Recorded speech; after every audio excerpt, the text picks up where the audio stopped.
ही शिवाजी अरे त्या झोपडपट्टीत राहणाऱ्या मुलाच्या प्रेमात पडली आहे.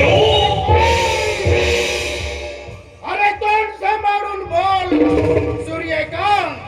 तू माझा एकुलता एक भाची आहेस म्हणून असं बोलायचं नाही.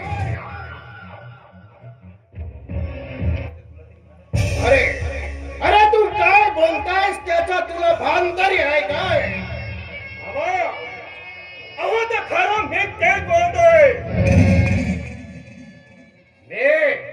मी ह्या डोळ्याने त्याला दोघांना बघितलं प्रेम करताना मागे आणि तेही प्रत्यक्ष पाहिलेलं आहे मी. अरे नाही सूर्यकांत नाही, हे सब खोट आहे. अरे अरे शिवानी असं कधीही करणार नाही. ती एका ह्या दीनानाथ प्रतिष्ठित आमदाराची एकुलती एक मुलगी आहे. होय बाबा. अहो म्हणूनच एकुलती एक मुलगी म्हणून हे आश्चर्याला करायला निघाली ते. अरे अरे मग कोण आहे तो मुलगा? सागर माने. काय? होय तो आनंद नगर झोपडपट्टीतील शिवानी सोबत अहो तो एकाच कॉलेजमध्ये शिकतात. सागर सागर माने. अरे अरे तुझी एवढी हिंमत?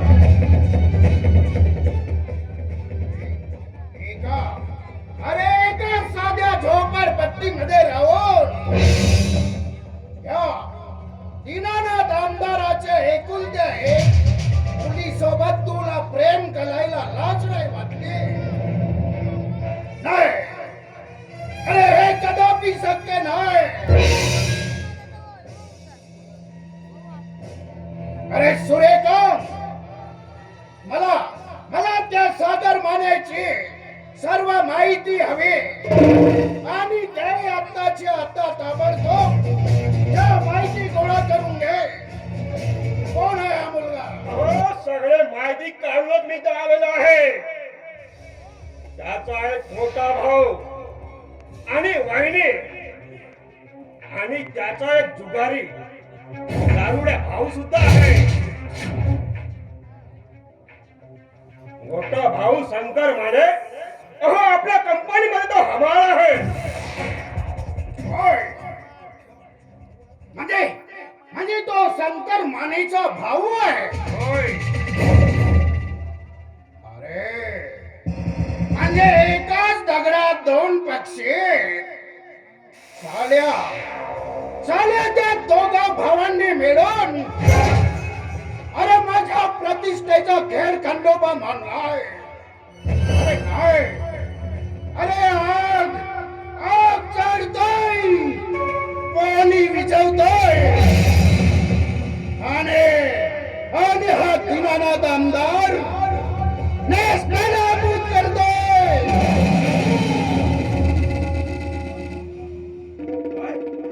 काय या दोघा भावाने हे काय समजलं नाही मामा. अरे तू समजलाच नाही. मग हे बघ पेपर मध्ये काय छापून आलंय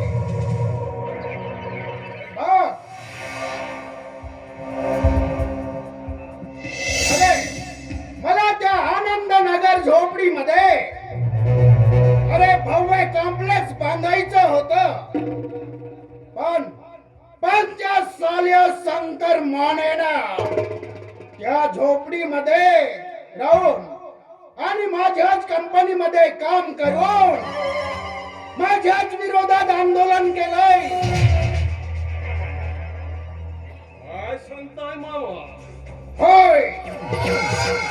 अरे खरं तेच सांगतोय सूर्यकांत. अरे अरे त्या जागेवर जर कॉम्प्लेक्स झालं नाही तर माझ्या करोडोचं नुकसान होईल. करोडोचं. साला शंकर माने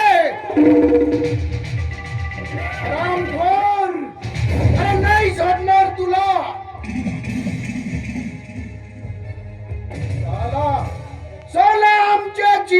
खाऊन आमच्याच विरोधात आंदोलन करतोय आणि आणि त्याचा भाऊ सागर माने माझ्या एकुलत्या एक मुलीवर प्रेम करतोय. अरे नाही सोडणार साला दुकान नाही.